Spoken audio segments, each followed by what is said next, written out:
3장.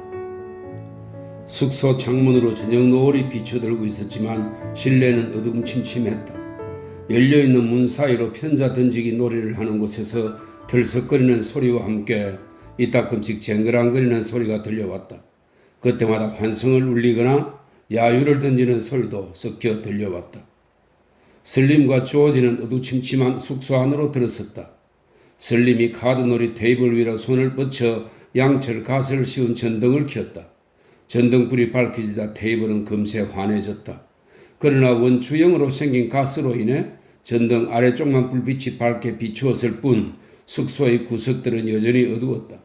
슬림이 상자 위에 자리 잡고 앉자 조지는 그 반대편에 앉았다. 슬림이 말을 꺼냈다. 그건 그리 대단한 일도 아니네. 어쨌든 그놈들을 대부분 물에 빠뜨려버릴 작정이었으니까 고마워할 필요도 없다고.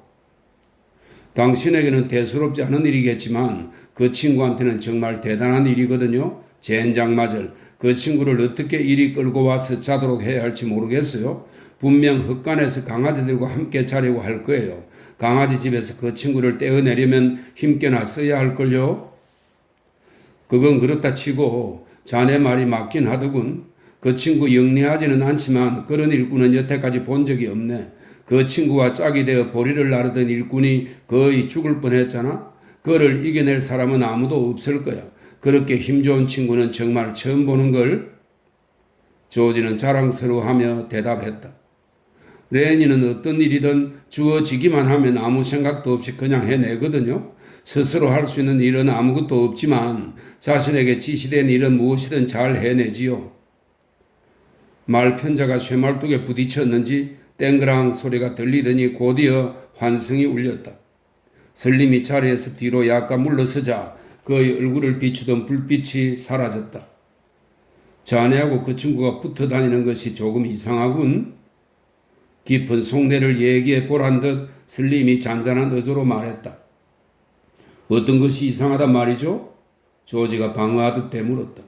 글쎄, 잘은 모르겠지만 함께 일하러 다니는 사람들은 거의 없었거든. 두 사람이 함께 일하러 다니는 걸 한 번도 본 적이 없단 말이야. 자네도 잘 알고 있겠지만 일꾼들은 보통 농장에 들어와서 잠자리가 정해지면 한 달 정도 일을 하다가는 그만두고 혼자 나가버리거든. 다른 사람을 생각해주는 놈은 한 번도 본 적이 없어. 그러니 그 멍청이 같은 친구와 자네처럼 영리한 사람이 함께 다니는 것이 이상해 보일 수밖에. 그 친구는 멍청이는 아니에요. 미련하기는 해도 미치지는 않았다는 말입니다. 나 역시 그다지 영리하지 않아요. 그렇지 않고서야 $50를 받으려고 보리 나르는 일 같은 걸 하겠어요? 정말 만약 내가 영리하고 또 약간의 분별력이라도 있다면 작더라도 내 소유의 땅을 사서 내 농사를 지으려 하지 않겠어요? 죽으라 일하고도 땅에서 얻어내는 것은 아무것도 없는 이따위 일 말고 말이에요. 그리고 조지는 입을 다물었다. 그는 조금 더 이야기를 하고 싶었지만 슬림은 그의 말에 맞장구를 쳐주거나 막으려 하지도 않았다. 그는 그저 조용히 뒤로 물러나 앉아 귀를 기울이고만 있었다. 그 친구와 함께 일을 하러 다니는 건 이상한 일이 아니에요. 마침내 침묵을 깨며 조지가 말을 이었다. 그 친구와 나는 오번에서 태어났어요. 나는 그 친구의 클라라 아주머니와 잘 아는 사이였죠. 그 아주머니는 레니를 어렸을 때부터 데려다 길렀어요. 그러다가 클라라 아주머니가 세상을 떠나게 되었고 그 후부터 레니는 나와 함께 일을 하러 다니게 된 거고요. 그러면서 우리는 아주 가까워지게 됐죠. 그랬군. 조지가 건너다 보자 슬림은 차분하고 인자한 눈길로 조지를 마주 바라보고 있었다. 이상한 일이기는 해요. 난 그 친구에게 수없이 많은 장난질을 치곤 했어요. 또 너무 멍청해서 자신을 돌볼 줄도 모르기 때문에 농담으로 놀려먹곤 했지요. 그래도 너무 멍청해서 놀림을 당하고 있다는 걸 알아차리지도 못했어요. 난 그걸 즐겼죠. 그 친구 옆에 있으면 내가 몹시 영리해 보이거든요. 내가 시키는 일이라면 그 어떤 일이라도 하죠. 낭떠러지 밑으로 걸어가라고 해도 서슴지 않고 발을 내딛었을 거예요. 어느 정도 그러고 나자 그것도 정말 재미없는 일이더라고요. 아무리 장난질을 쳐대도 절대 화내는 법이 없거든요. 내가 마구 두들겨 패도 그 친구는 내 몸 구석구석의 모든 뼈마디를 두 손으로 쉽게 부러뜨릴 수 있지만 손가락 하나 까딱하지 않았어요. 조지의 목소리는 마치 고해성사를 하는 듯한 어조가 되어 있었다. 내가 그런 장난질을 그만두게 된 데는 이유가 있었어요. 어느 날 여러 동료들과 함께 세크라멘토 강가에 모여 있었거든요. 그때만 해도 나는 내가 똑똑한 줄로만 알고 있었어요. 나는 레니에게 뛰어들어 라고 했지요. 그 친구는 그대로 뛰어들었어요. 전혀 수영을 할 줄 모르면서 말이에요. 그를 겨우 구했을 때 그 친구는 거의 죽어가고 있었어요. 그런데 자기를 구해주었다고 고마워하는 거예요. 내가 뛰어들라고 했던 건 말끔히 잊어버리고 말입니다. 그렇게 된 거예요. 그 후로는 더 이상 그딴 짓은 하지 않았어요. 그는 참 훌륭한 친구로군. 좋은 친구가 되기 위해 반드시 똑똑할 필요는 없거든. 난 때때로 오히려 그 반대일 것이라고 생각하지. 정말 좋은 친구는 영리한 사람이 아니었던 것 같아. 조지는 흩어져 있는 카드들을 모아 카드 패를 펼쳐놓기 시작했다. 밖에서는 말편자가 땅에 떨어지는 소리가 들려왔다. 아직도 저녁 노을빛이 창문을 환하게 비추어주고 있었다. 나는 친척이라곤 아무도 없어요. 조지가 말했다. 혼자서 농장 일을 하러 다니는 일꾼들을 보아왔지만 전혀 좋아 보이질 않았어요. 전혀 재미도 없고요. 결국 그들은 비열해지거든요. 그리고 언제나 싸움판이나 벌이고 싶어 하죠. 설림은 그 말에 동의했다. 그래 맞아. 그놈들은 비열해지지. 그렇기 때문에 어느 누구와도 이야기를 나누려 하질 않는 거야. 물론 레니는 언제나 성가신 존재이기는 해요. 그렇지만 항상 함께 다니다 보니 이젠 그 친구를 떼어버릴 수가 없게 된 거죠. 그는 비열하지 않아. 레니가 조금도 비열하지 않다는 건 금방 알 수 있어. 물론 비열하진 않아요. 하지만 너무나 미련해서 언제나 말썽을 일으키곤 한단 말이에요. 위드에서처럼. 조지는 말을 멈추었다. 카드를 넘기던 손도 멈추었다. 그리고 경계의 눈빛으로 설림을 쳐다보았다. 다른 사람에게 말하지 않을 거죠? 위드에서는 어떤 일이 있었는데? 설림이 조용하게 물었다. 다른 사람들에게 말하지 않을 거죠? 물론 당신이 다른 사람들한테 말을 옮길 사람은 아니지만 위대에서 무슨 짓을 했는데? 설림이 다시 물어봤다. 그러니까 빨간 드레스를 입고 있는 어떤 여자애를 봤거든요. 그 미련한 자식은 마음에 드는 거라면 무엇이든 손으로 만져보고 싶어 하거든요. 그냥 만져보고 싶었던 거죠. 그래서 빨간 드레스를 만져버리고 손을 내밀었는데 그 여자애가 소리를 지르며 난리를 피운 거예요. 레니는 당황했죠. 어떻게 해야 할지를 몰라 그 여자애를 꽉 붙들었던 거예요. 레니가 할 수 있는 일이라곤 고작 그것뿐이니. 그러니까 여자애는 더욱더 비명을 질러댔던 거예요. 그때 나는 조금 떨어진 곳에 있다가 비명 소리를 듣고 달려갔는데 어떻게 해야 할지를 모르는 레니는 그저 여자애를 붙들고만 있었어요. 나는 그 손을 놓게 하려고 울타리 말뚝을 뽑아 그 자식의 머리를 후려 갈겼죠. 그런데도 레니는 너무 당황해서 그 옷을 절대로 놓질 않는 거예요. 알다시피 무지무지하게 기운이 세잖아요. 설림은 살이 깊은 눈을 깜빡거리지도 않고 이야기를 듣고 있었다. 마침내 그는 천천히 고개를 끄덕거리며 말했다. 그리고는 어떻게 됐지? 조지는 카드 패를 조심스럽게 늘어놓았다.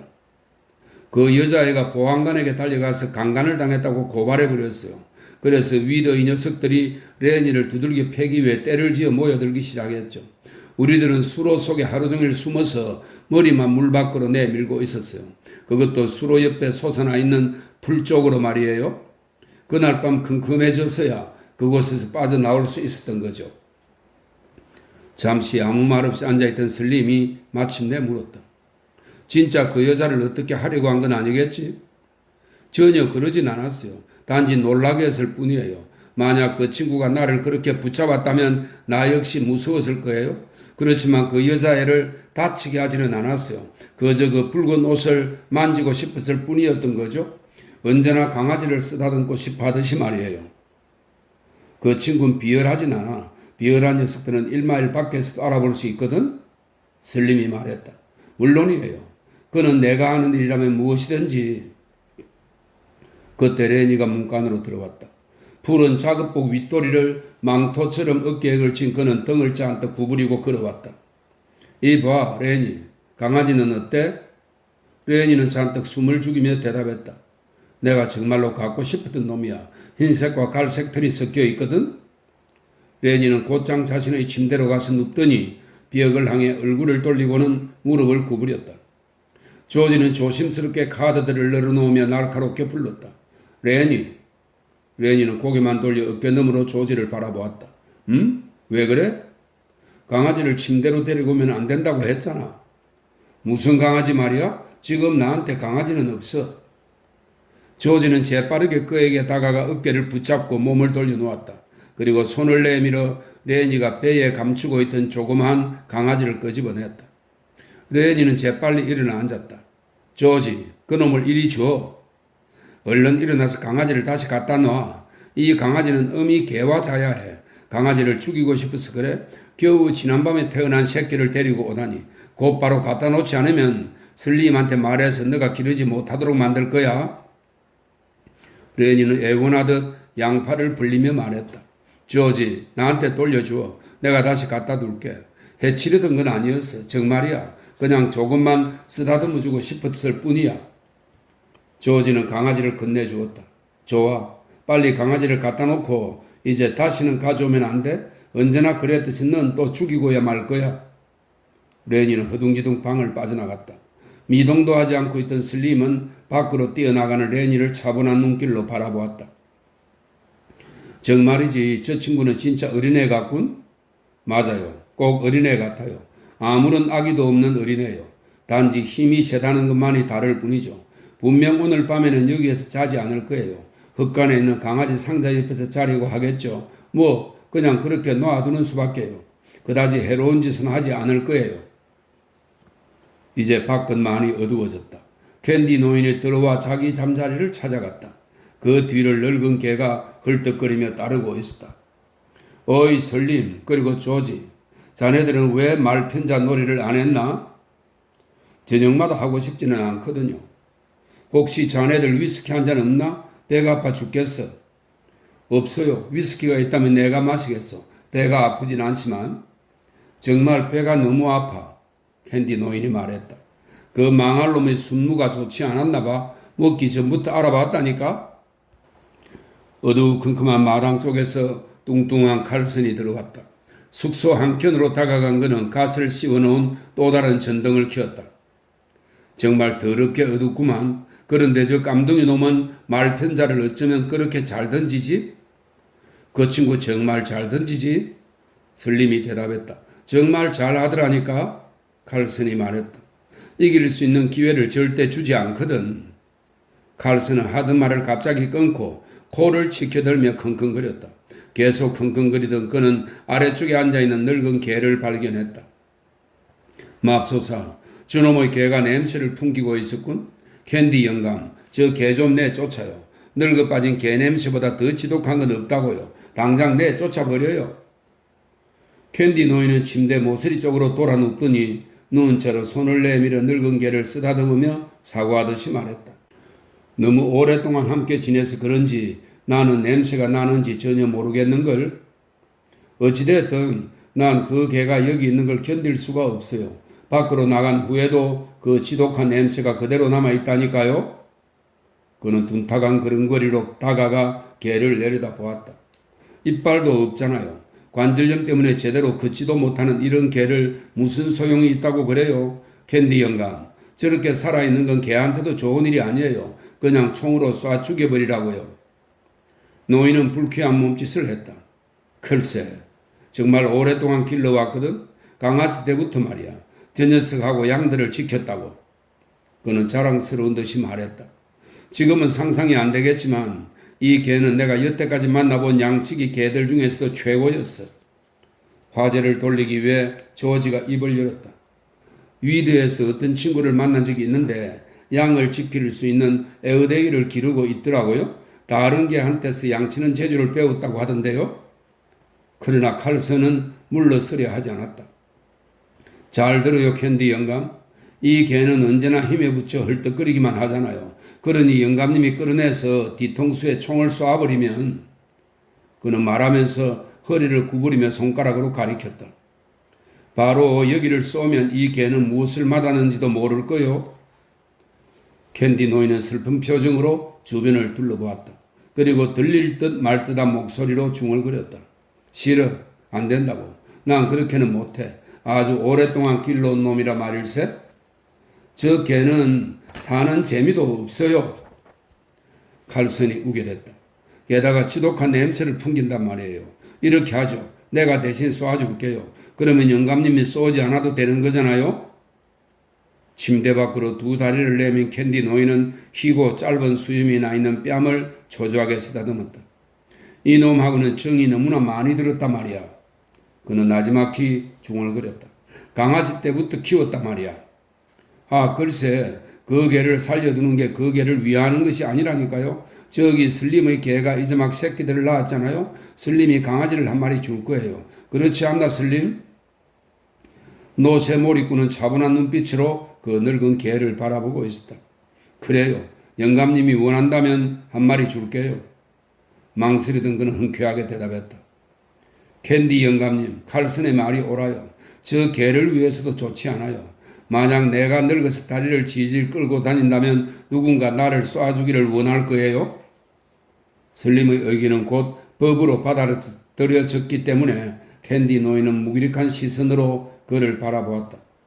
그럴 수도 있겠지. 하지만 나로서는 그 개를 돌봐주는 것이 성가신 일은 아니거든.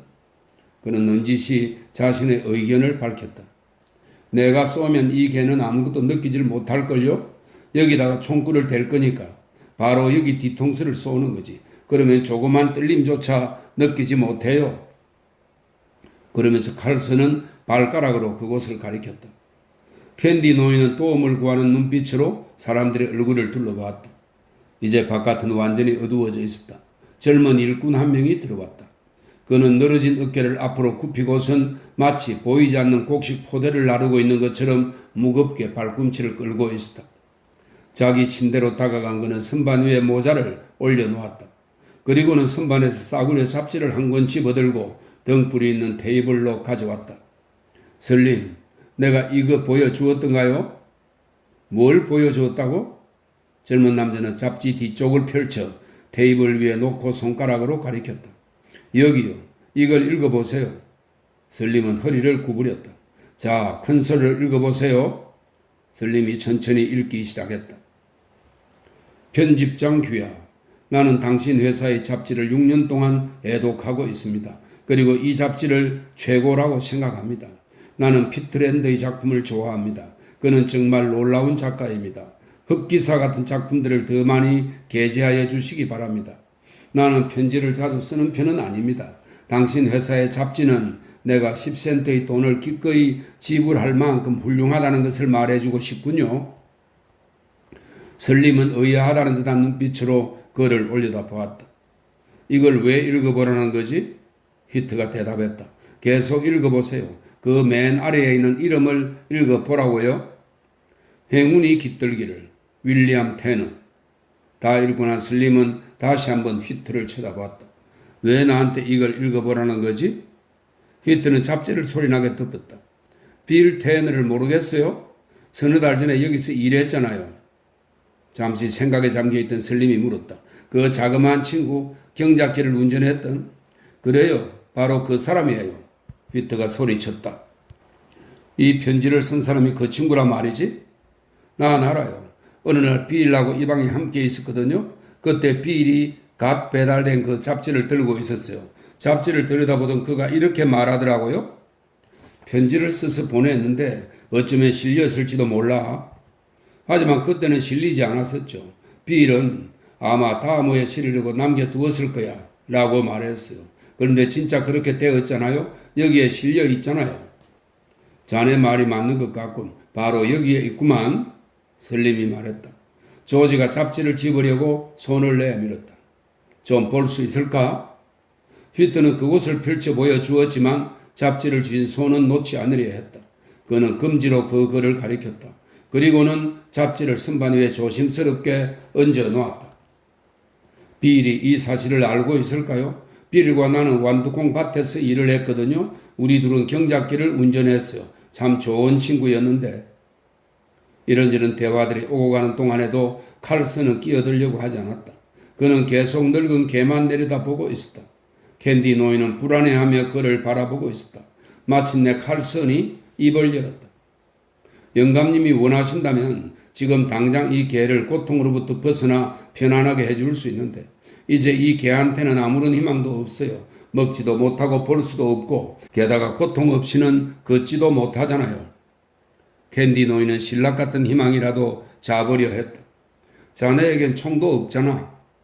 걱정 말아요. 나한테 루거 총이 있으니까 그걸 사용하면 아무런 고통도 느끼지 않을 거요. 내일 하면 어떨까? 내일까지 기다려줘. 그럴 필요 없어요. 그는 자신의 침대 밑에서 진 보따리를 끌어내 그 속에서 루거 권총을 꺼냈다. 자, 해치워버리자고요? 그 개가 여기에서 냄새를 피우고 돌아다니면 우리는 잠도 잘 수가 없다고요. 그는 뒷주머니에 권총을 꽂았다. 캔디 노인은 상황이 반전되기를 기대하면서 오랫동안 슬림을 바라보았다. 그러나 슬림은 아무 반응도 보이질 않았다. 마침내 캔디 노인은 실망한 목소리로 조그맣게 말했다. 그래, 데리고 가.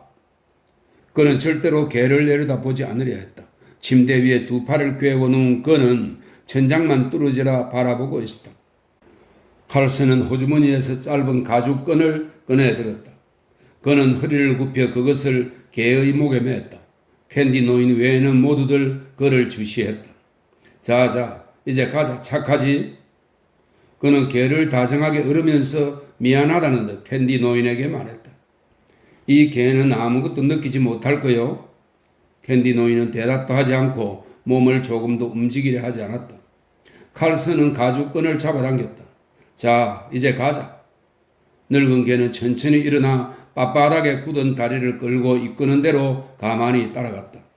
칼슨, 설림이 말했다. 어떻게 처리해야 하는지는 알고 있지? 무슨 말이지, 설림? 삽을 가지고 가. 설림이 짤막하게 대답했다. 아, 참 그렇지. 알았어. 그는 개를 끌고 어둠 속으로 사라졌다. 문간까지 따라간 조지는 문을 닫고 조용히 빗장을 질렀다. 캔디 노인은 꼼짝 않고 누워서 천장만 바라보고 있었다. 설림이 큰 소리로 말했다. 앞장을 세우는 노새 한 마리가 발굽을 다쳤거든. 타르를 발라줘야겠어? 그의 목소리가 길게 여운을 남겼다. 밖은 조용했다. 칼슨의 발자국 소리도 서서히 사라졌다.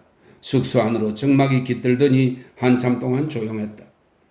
조지가 낄낄거리며 웃었다. 레니 녀석, 분명 헛간의 강아지 곁에 있을 거야. 이제 강아지를 얻었으니 더 이상 이 방에는 들어오려고 하지 않을걸? 슬림이 말했다. 캔디 영감님도 마음에 드는 놈으로 하나 골라요. 그러나 캔디 노인은 아무런 대답도 하지 않았다. 방 안은 다시 정막만이 흘렀다. 고요함이 어둠 속으로 스물스물 스며들어 숙소 안을 가득 채웠다. 조지가 입을 열었다. 누구 카드 놀이 할 사람 없어요? 내가 상대해 줄까? 휘트가 대답했다.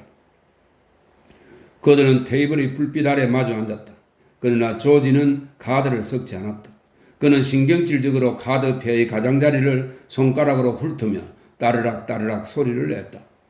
숙소 안에 있던 사람들이 소리나는 곳으로 시선을 모으자 그제서야 그는 소리내는 것을 멈추었다. 숙소 안은 다시 조용해졌다. 1분이 지나고 또다시 1분이 지나갔다. 캔디 노인은 여전히 꼼짝도 하지 않고 천장만 바라보고 있었다. 설림이 잠깐 노인을 바라보다가 자기의 두 손을 내려다 보았다. 그는 한 손을 다른 손 위에 얹어 내리 눌렀다. 마루 밑에서 나무를 갉는 소리가 희미하게 들려오자 사람들이 안도감을 느끼며 그쪽을 내려다 보았다. 캔디 노인만은 여전히 천장을 바라보고 있었다. 조지가 입을 열었다. 저 밑에 쥐가 있나 봐요. 쥐 덫을 놓아야겠어요. 그러자 갑자기 휘트가 말했다. 저 자식은 왜 이렇게 오래 끄는 거지? 자, 카드 패나 돌리라고. 왜 그러고 있어? 이러다간 유크 게임도 못하겠어. 조지는 카드를 모아 쥐고 그 뒷면을 유심히 들여다보고만 있었다. 적막감이 다시 한번 숙소 가득 감돌았다. 그 무렵 멀리서 한 발의 총성이 들려왔다. 사람들의 얼굴이 동시에 캔디 노인을 향했다. 잠시 천장을 바라보던 캔디 노인은 천천히 벽을 향해 돌아누운 다음 전혀 움직이지 않았다. 조지는 일부러 소리를 내어 카드를 뒤섞은 다음 패를 돌렸다. 휘트는 점수판을 자기 쪽으로 끌어당기고 점수를 적기 위해 못조각을 준비하며 말했다. 자네들은 진짜로 일을 하러 여기에 온 것 같더군. 그게 무슨 뜻이지? 조지가 묻자 휘트는 웃으며 대답했다. 금요일에 여길 왔으니 일요일까지 이틀 동안은 일을 하겠군. 무슨 말인지 전혀 모르겠는걸? 휘트는 다시 웃음을 터뜨리며 말했다. 여기처럼 큰 농장들을 돌아다니 보면 무슨 말인지 알 수 있을 거야. 어떤 농장인지를 미리 알아버리고 오는 녀석들은 보통 토요일 오후에 오거든. 그런 놈들은 토요일 저녁밥과 일요일의 새끼밥을 다 먹고는 월요일 아침 식사 후에 손도 까딱하지 않고 그만두어 버리지. 그런데 자네들은 금요일 낮에 일하러 왔잖아. 그러니 어떤 생각으로 왔든지 간에 하루 반나절은 일을 하게 될 거라는 이야기야. 조지는 그 얼굴을 똑바로 쳐다보았다. 우리들은 얼마 동안은 그대로 붙어있을 작정이야. 나와 레니는 돈을 좀 모으려고 하거든. 문이 조심스럽게 열리더니 흑인 마부의 얼굴이 나타났다. 고생을 많이 한 듯 주름살이 깊게 패여있는 갸름한 그의 얼굴에는 참을성 있는 두 눈이 반짝이고 있었다. 슬림씨. 캔디 노인을 바라보고 있던 슬림이 시선을 돌렸다. 크록스, 무슨 일인가? 노새 발에 발라줄 타르를 떼우라고 하셨잖아요. 다 떼워놨습니다. 알겠네, 크록스. 곧 나가서 바르도록 하겠네. 괜찮으시다면 제가 대신하겠습니다. 아니야, 내가 직접 하겠네. 그렇게 말하며 그가 자리에서 일어서자 크록스가 말했다. 슬림씨, 그 새로운 덩치 큰 친구가 헛간에서 강아지들을 가지고 장난을 치고 있거든요. 해로운 짓은 하지 않을 걸세. 그리고 내가 강아지 한 마리를 주었거든. 말씀을 드려두어야 할 것 같아서요. 강아지를 상자에서 꺼내 만지작거리고 있는데 강아지들한테는 별로 좋지 않거든요. 해치지는 않을 걸세. 지금 함께 가볼까? 조지가 그를 올려다 보았다. 만약 그 얼간이가 너무 심하게 장난을 치고 있으면 그냥 쫓아버리세요. 슬림은 마부를 따라 숙소 밖으로 나섰다. 조지가 카드 패를 돌리자 휘트가 자기 패를 집어들어 살피며 물었다. 새로운 계집애 보았나? 어떤 계집애? 조지가 물었다. 그 왜 클리어의 새 예쁜네 말이야. 보았어. 꽤 괜찮지 않던가? 자세히 보지 않아서 모르겠는데. 휘트는 자기 카드 패를 세게 내던졌다. 그렇다면 눈을 크게 뜨고 잘 살펴보라고. 많은 걸 알게 될 거야. 그 여자는 아무것도 숨기는 게 없어. 그런 여자는 처음 본다고. 누구한테든지 항상 주파를 던지고 있단 말이야. 심지어는 저 깜둥이 마부놈한테도 주파를 던지고 있을 거야. 어찌자는 것인지 도대체 모르겠어? 조지는 무심하게 물었다. 그 여자가 나타난 이후로 무슨 말썽이라도 있었나? 휘트가 카드 놀이에 관심이 없다는 것은 분명했다. 그는 자기 패를 내려놓았고 조지는 그것들을 긁어 모았다. 조지는 혼자 하는 카드놀이 패를 천천히 늘어놓았다. 7장을 늘어놓고 그 위에 6장을 얹고 또 그 위에다 5장을 놓았다. 자네 말이 무슨 뜻인지는 알겠어. 맞아. 지금까지는 아무 일이 없었지. 클리 녀석이 몸이 달아서 날뛰는 그 외에는 말이야. 하지만 그 여자는 주변에 사내들이 있으면 반드시 나타나거든. 클리를 찾고 있다거나 무엇을 잃어버리고 가서 다시 찾으러 왔다고 하면서 말이야. 사내들 곁을 떠나서는 살 수가 없는 여자인 것 같아. 클리 녀석이 안절부절 어쩔 줄을 모르지만 아직까지는 두 사람 사이에 별일은 없어. 분명 그 여자는 문제를 일으킬 거야. 그건 그 여자와 관계된 문제일 거고 그 여자는 남자들을 형무소에 가게 만드는 미끼야. 저 클리가 그런 일에는 딱 어울리거든. 사내들이 우글거리는 이런 농장은 여자가 있을 곳이 아니야. 특히 그런 종류의 여자는 더욱 그렇지. 휘트가 말했다. 생각 있으면 자네도 내일 저녁에 우리들과 함께 마을에 나가자고. 왜? 무엇하러? 그저 늘 있는 일이지 뭐. 단골인 수지의 집에 가거든. 정말 괜찮은 곳이지. 나이는 들었지만 수지는 웃음소리가 좋지. 언제나 멋진 농담을 잘하거든. 지난 토요일 밤에 우리가 현관에 들었을 때도 그랬지. 문을 열고 어깨너머로 이렇게 외치더라고. 얘들아, 옷들 입어라. 경관나리들 온다. 또 수지는 절대로 상스러운 말은 하지 않거든. 거기엔 계집애가 5이 있어. 돈은 얼마나 드는데? 조지가 물었다. $2 반. 한잔 하는 데는 25센트지. 편안한 의자도 있고 잠을 자고 싶지 않으면 의자에 앉아서 한두 잔 마시면서 시간을 보낼 수도 있어. 그래도 잔소리는 하지 않거든. 잠을 자지 않는다고 닥달하거나 내쫓지도 않지. 한번 가서 들러볼까? 조지가 말했다. 그래, 함께 가자고. 정말 재미있을 거야. 수지는 멋진 농담을 끊임없이 해. 한 번은 이러더라고. 마루에 너저랑 카펫을 깔아놓고 또 겨우 축음기 위에 큐피 인형 램프를 얹어놓고는 고급 장려집이라고 생각하는 사람이 있다는 걸 나는 알아. 그건 클라라네 가게를 말하는 거야. 그리고 또 사내들이 원하는 게 뭔지 난 알고 있어. 우리 집 애들은 깨끗해. 그리고 위스키엔 절대로 물을 타지도 않아. 하지만 큐피 인형 램프를 바라보면서 성병에 걸리고 싶다면 어디로 가야 될지는 잘 알고들 있겠지. 이 근처에는 어기적거리며 불편하게 걸어다니는 사내들이 많아. 다들 큐피 인형 램프 좋아하다가 그렇게 된 거라고? 조지가 물었다. 클라라는 다른 술집을 하는 여자의 모양이지? 그렇지. 우린 절대 거기에는 안 가. 여자는 3달러를 받고 술은 한 잔에 35센트를 받거든. 게다가 그 여자는 농담을 몰라. 하지만 수지의 집은 깨끗하고 좋은 의자도 있어. 또 유색 인종은 절대 받지를 않거든. 나하고 레니는 돈을 모아야 돼. 가게 되면 앉아서 술이나 한 잔 마시고 올 거야. 2달러 반은 쓰고 싶지 않아. 그래도 사내라면 가끔은 재미도 좀 봐야지. 그때 문이 열리더니 레니와 칼슨이 함께 들어왔다. 레니는 시선을 끌지 않으려는 듯 조심스럽게 자기 침대로 다가가 앉았다. 칼슨은 침대 밑에서 가방을 꺼냈다. 칼슨은 여전히 벽을 향해 누워있는 캔디 노인을 쳐다보지도 않았다. 칼슨은 가방에서 짧은 총구 수시개와 기름통을 꺼내 침대 위에 놓았다. 그리고는 권총을 꺼내 탄창을 빼내고 약실에 장전된 탄피들을 꺼낸 후 총구를 청소하기 시작했다. 탄피 제거 장치에서 짤깍거리는 소리가 들리자 캔디 노인은 돌아 누워 총을 잠시 바라보다가 다시 벽을 향해 몸을 돌렸다. 칼슨은 무덤덤하게 물었다. 컬리가 아직 안 왔던가? 아니, 히트가 말했다. 컬리는 왜 그렇게 쩔쩔매며 다니는 거지? 칼슨은 잠시 총신을 들여다보았다. 옆편내를 찾고 있더군. 여기저기를 뒤지며 다니고 있더라고. 히트는 빈정거리며 말했다. 반나절은 그 녀석이 옆편내를 찾으러 다니고 또 나머지 반나절은 옆편내가 그 자를 찾으러 다니잖아. 그때 갑자기 컬리가 상기된 얼굴로 숙소에 불쑥 들어왔다. 우리 집 사람을 본 사람 없나? 여기엔 오지 않았는데? 히트가 대답했다. 컬리는 위압적인 태도로 숙소를 쭉 훑어보았다. 설림은 어디 있나? 헛간에 가서 말굽이 갈라져서 타르를 바르고 있을 거요. 조지가 대답하자 컬리는 어깨를 추스리며 싸울 듯한 자세를 취했다. 그리 간 지 얼마나 됐지? 5분이나 10분쯤. 컬리는 즉시 문 밖으로 뛰어나가며 문을 꽝 소리가 나게 닫았다.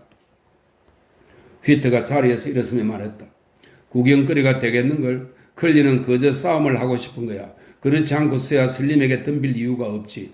컬리는 제법 잘 싸우거든. 골든글러브에서 결승전까지 올라갔었잖아. 그 자식은 그 기사를 오려서 간직하고 있다고. 그는 잠시 생각하다가 계속 말했다. 그렇다 해도 슬림은 내버려 두는 게 좋을 텐데 슬림이 어느 정도인지는 아무도 모르잖아. 혹시 슬림이 그 옆에 내고 같이 있는 거 아니야? 조지의 말에 휘트가 대답했다. 그럴 것 같지만 슬림은 절대 그러지 않아. 슬림은 그럴 사람이 아니거든. 그러나 한바탕 소동이 일어난다면 구경은 해야지. 자, 가보자고. 나는 그냥 여기에 있을래. 나와 상관없는 일에 말려드는 건 싫거든. 레니와 나는 돈을 모아야 돼. 총신 청소를 마친 칼슨은 총을 가방에 넣고 가방을 침대 밑으로 밀어넣으며 말했다. 밖에 나가서 그 여자나 찾아볼까? 캔디 노인은 그대로 누워있었다. 레니는 자신의 침대에서 조심스럽게 조지를 살펴보고 있었다. 휘트와 칼슨이 밖으로 나가고 문이 닫히자 조지는 레니에게로 고개를 돌렸다. 무슨 생각을 하고 있는 거야? 조지, 난 아무 짓도 하지 않았어. 슬림이 당분간은 강아지를 쓰다듬지 않는 게 좋을 거라고 했어. 강아지한테 좋지 않다고 말이야. 그래서 곧바로 들어와서 나 잘했지, 조지? 그런 얘기는 나도 할 수 있어. 난 강아지를 전혀 괴롭히지 않았어. 그냥 내 강아지를 무릎에 앉히고 쓰다듬어 주었을 뿐이야. 헛간에서 슬림을 보았어? 보았어. 나한테 강아지를 그만 쓰다듬어 주라고 하더군. 그 여자도 봤어? 클리어 여자 말이야? 그 여자가 현관에 들어왔어? 아니, 그 여자는 못 봤어. 설림이 그 여자와 얘기하는 걸 진짜 못 봤어? 아니, 그 여자는 헛간에 오지 않았어. 알았어. 그 친구들 싸움 구경은 못하겠군. 어쨌든 렌이 만약 싸움이 일어나게 되면 너는 멀찍이 떨어져 있어야 돼.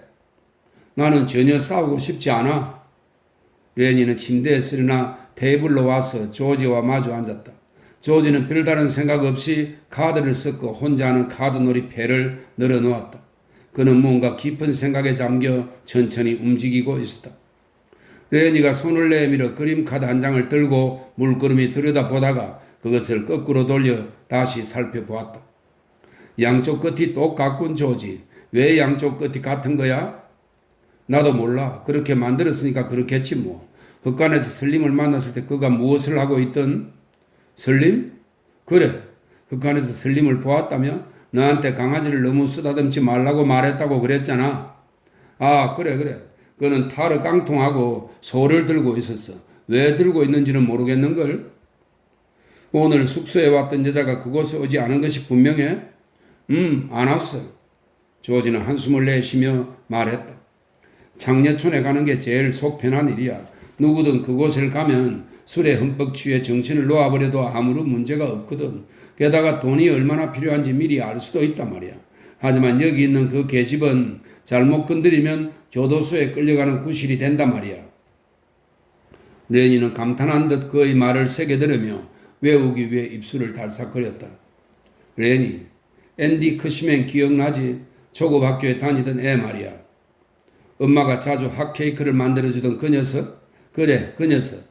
넌 먹는 것과 관련 있는 것은 다 기억하는구나? 조지는 조심스럽게 혼자 하는 카드패를 들여다보았다. 그는 득점판에 에이스 한 장을 올려놓고 그 위에 다이아몬드 2, 3, 4를 한 장씩 쌓았다. 지금 앤디는 장녀 때문에 산퀸틴 감옥에 있어. 레니는 손가락으로 테이블을 가볍게 두들겼다. 조지, 응? 조지, 우리는 언제쯤이면 땅을 조금 사서 편안하게 살고 토끼도 기를 수 있을까? 모르겠어. 함께 한 미천을 마련해야지. 싼값에 살 수 있는 땅을 알고는 있지만 그 사람들이 거저주지는 않을 거라고. 캔디 노인이 천천히 돌아누웠다. 그는 눈을 크게 뜨고 조지를 조심스럽게 바라보았다. 레니가 말했다. 조지, 그곳에 대해 이야기 좀 해주어. 다 말해주었잖아. 지난밤에도 해주었고. 조지, 그러지 말고 다시 좀 얘기해 주어. 그래. 땅은 10에이커쯤 되지. 조그만 풍차가 있고 작은 통나무집과 닭장도 있어. 부엌도 있고 체리, 사과, 복숭아, 살구, 호도 그리고 딸기 등을 재배하는 과수원도 있지. 콩밭도 있는데 그곳에 댈 물도 충분하게 있어. 그리고 돼지우리도. 조지, 토끼도 있잖아. 아직 토끼 기르는 곳은 없어. 하지만 토끼장 몇 개쯤은 금세 지을 수 있으니까 너는 콩대로 토끼를 키우면 될 거야. 물론이지. 난 키울 수 있어. 난 분명히 토끼를 키울 수 있어. 조지는 카드를 돌리던 손을 멈추었다. 그의 목소리는 점점 더 열기를 띄어가고 있었다. 그리고 돼지도 몇 마리 길러야지. 우리 할아버지가 만들었던 것 같은 훈제실을 만들어서 돼지를 잡게 되면 베이컨, 햄, 소시지를 만드는 거야. 또 연어가 강을 거슬러 올라올 때면 엄청나게 많이 잡아서 소금에 절이거나 훈제를 해서 아침 식사 때 먹으면 된다고. 훈제한 연어처럼 맛있는 것은 없거든. 과일을 수확하면 통조림으로 만드는 거야. 토마토도 통조림으로 만들기는 쉽거든. 또 일요일에는 언제나 닭이나 토끼를 잡는 거야. 그리고 어쩌면 암소와 염소도 키우게 되겠지. 젖을 짜면 크림이 정말 두껍게 생기는데 칼로 잘라내서 숟가락으로 떠내야 할 정도란 말이야. 레니는 눈을 휘둥그렇게 뜨고서 그를 바라보고 있었고 캔디 노인도 줄곧 그를 바라보고 있었다. 레니는 목소리를 낮추며 말했다. 우린 아주 멋지게 살게 될 거야. 분명 그렇게 된다고. 채소밭에는 온갖 종류의 채소가 자라고 위스키를 마시고 싶을 때면 달걀이거나 우유 같은 걸 내다 팔면 되지. 그곳에 정착해 살면서 그 지방 사람이 되는 거야. 그러면 시골 구석을 이리저리 떠돌아다니지 않아도 되고 일본 요리사가 만든 음식 따위는 안 먹어도 된다고. 바로 그거야. 우리에겐 우리들의 땅이 있고 이런 일꾼 숙소 같은 곳에서 자지 않아도 되는 거야. 조지, 집에 대해서 얘기해 주어. 레니가 간청했다. 그래, 우린 자그마한 집과 방을 갖게 되는 거야. 겨울이 오면 작지만 배가 부르고 한 스토브에 불을 피우는 거야. 죽도록 일을 해야 할 만큼 넓은 땅은 아니니까 하루에 6시간이나 7시간쯤만 일하면 된다고. 하루에 11시간씩이나 보리포대 지는 일은 할 필요 없어. 농사를 짓고 나면 물론 추수를 하게 되겠지. 그리고 얼마만큼이나 수확을 하게 될지 미리 알 수 있을 거야. 그리고 토끼는 내가 기르는 거야, 조지. 내가 어떻게 해야 하는지 얘기 좀 해줘. 레니는 의욕에 찬 목소리로 말했다. 그렇지. 너는 커다란 자루를 가지고서 콩밭으로 가는 거야. 그 자루에 하나 가득 콩대를 담아와서 토끼장에 넣어주면 되는 거야. 토끼들은 그걸 뜯어먹고 또 뜯어먹을 거야. 그 녀석들은 그렇게 먹거든. 그렇게 먹는 걸 본 적이 있어. 조지는 계속 이야기를 했다. 6주 정도 지나면 토끼들이 새끼를 낳을 거야. 그러면 잡아먹기도 하고 또 팔기도 하는 거지. 그리고 비둘기도 키워서 우리들이 어렸을 때 보았던 것처럼 풍차 주위를 날아다니게 하는 거야. 그는 황홀한 듯 레니의 머리 위쪽의 벽을 바라보았다. 그게 모두 다 우리 거야. 그리고 아무도 우리를 내쫓을 수가 없지. 마음에 안 드는 녀석이 있으면 이렇게 말하면 돼. 당장 꺼져. 그러면 그 녀석은 꼼짝없이 나가야 한다고. 만약 친구가 찾아오면 침대가 하나 더 있으니까 이렇게 말하면 돼. 하루 저녁 더 자고 가지 그래? 그러면 친구는 분명 하룻밤 더 묵을 거야. 그리고 또 세트 사냥개 한 마리와 줄무늬 고양이 2마리를 키우는 거야. 하지만 고양이가 새끼 토끼들을 잡아먹지 못하도록 잘 지켜봐야 해. 레니의 숨소리가 거칠어졌다. 그놈들이 토끼들한테 덤벼들기만 하면 내가 그놈들 목을 비틀어 놓을 테야. 나는 몽둥이로 두들겨 패버릴 거야.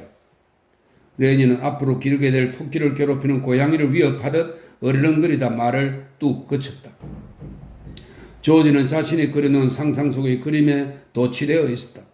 캔디 노인이 불쑥 말을 건네자 그들은 나쁜 짓을 하다가 들킨 사람들처럼 화들짝 놀랐다.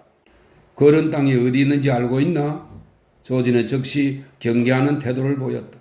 내가 알고 있다 해도 그게 영감님과 무슨 상관이 있겠어요? 그곳이 어딘지 말하고 싶지 않다면 그만두게. 어딘가에 있겠지. 물론이죠. 분명히 있지만 영감님은 100년 걸려도 찾아내지 못할 거요. 캔디 노인은 조금은 흥분한 말투로 물었다. 그런 땅을 사려면 얼마나 있어야 되는데?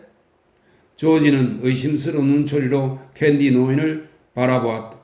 글쎄요. 600달러만 있으면 살 수 있어요.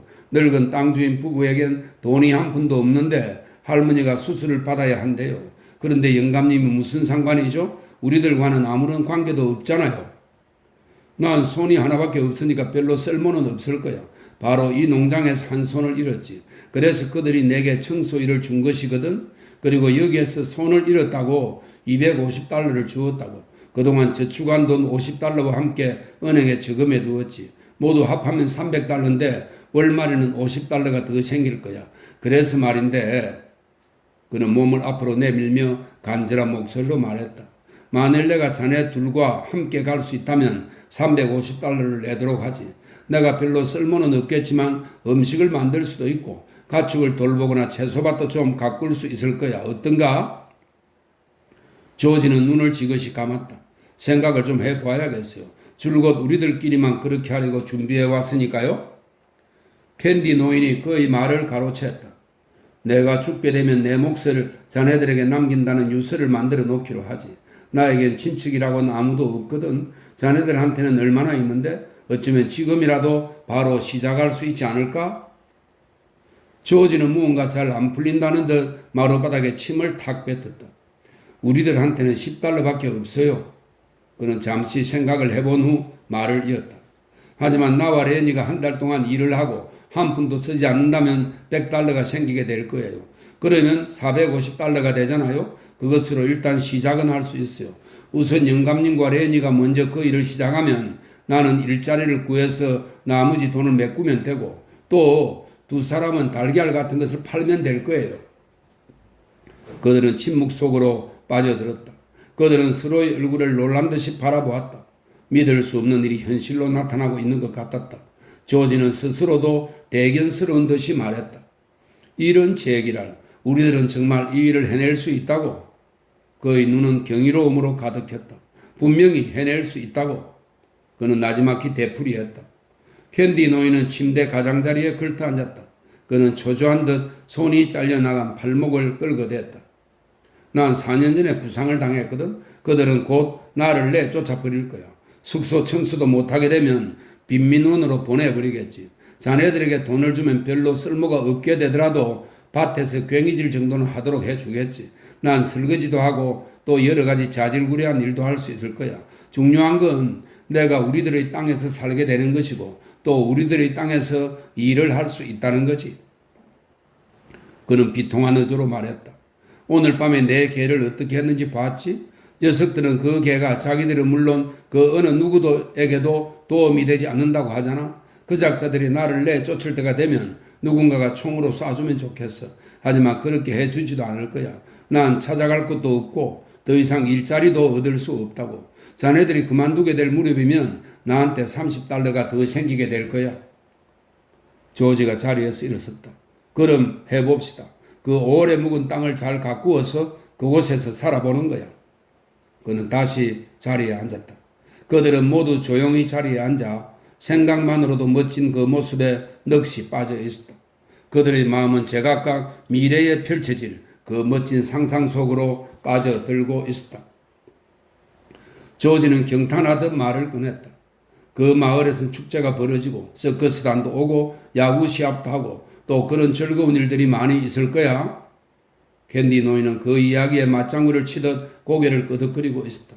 그곳으로 가기만 하면 된다고. 딴 사람들에게 물어볼 필요도 없단 말이야. 구경이나 갈까? 라고 말하고선 구경하러 가면 되는 거야. 우유를 짜놓고 닭모이를 조금 던져주고는 구경하러 가버리는 거야. 레니가 말을 끊고 끼어들었다. 그리고 토끼들한테도 풀을 좀 주어야지.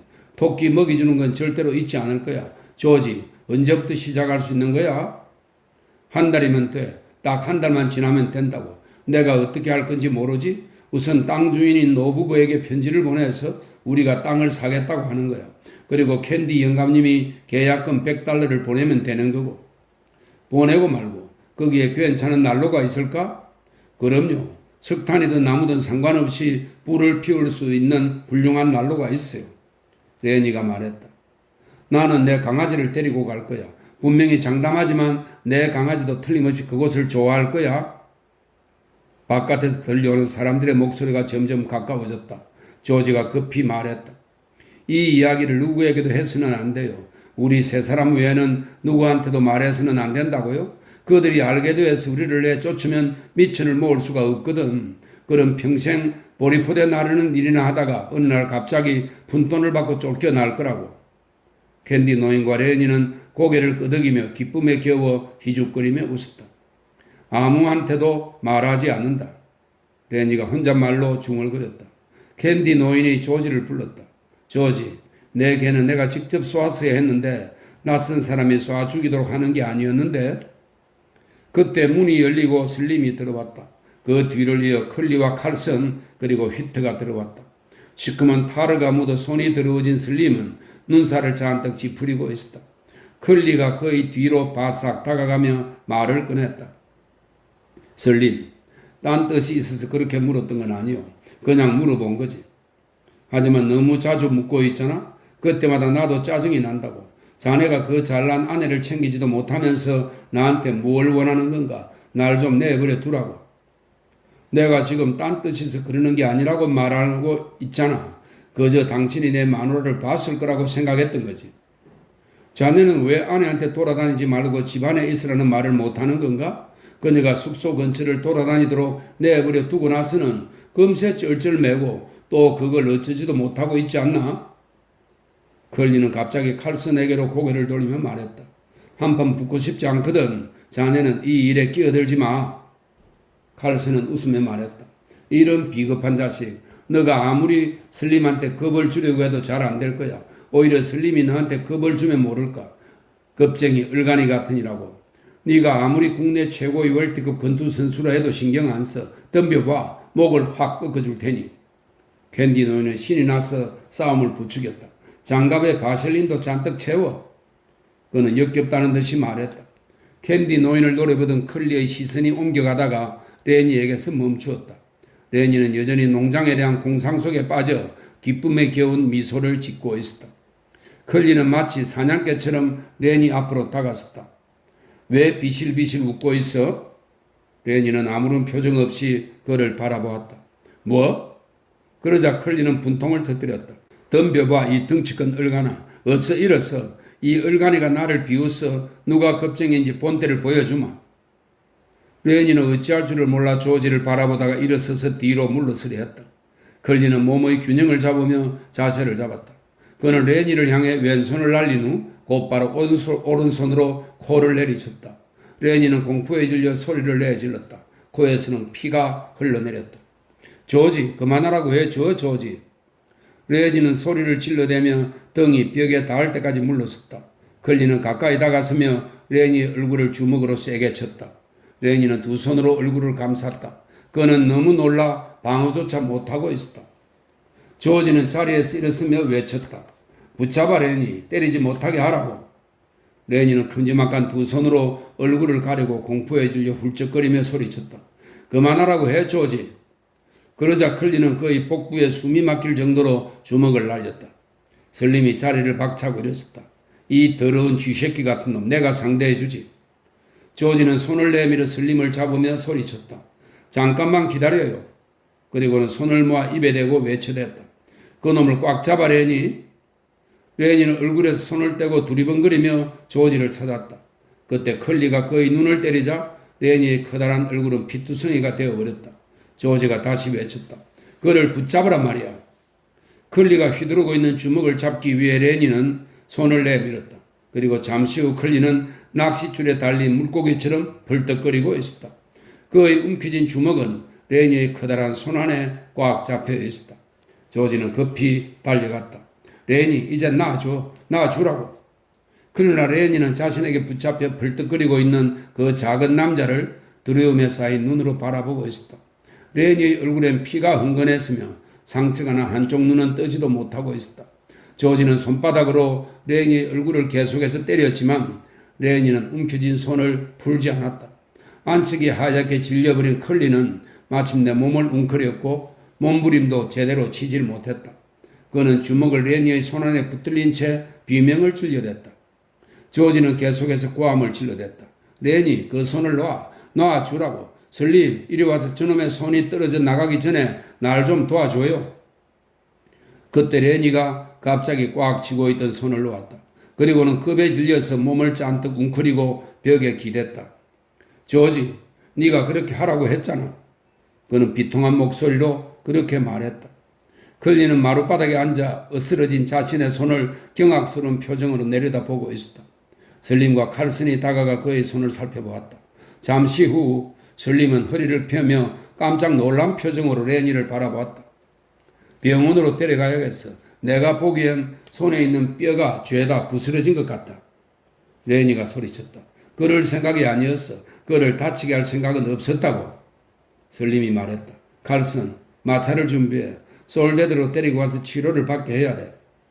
칼슨은 급히 밖으로 나갔다. 설림은 훌쩍이고 있는 레니를 향해 말했다. 이건 자네 잘못이 아니야. 이 얼간이가 스스로 저지른 일이지. 맙소사. 이 자식의 손은 거의 으스러져 버렸어.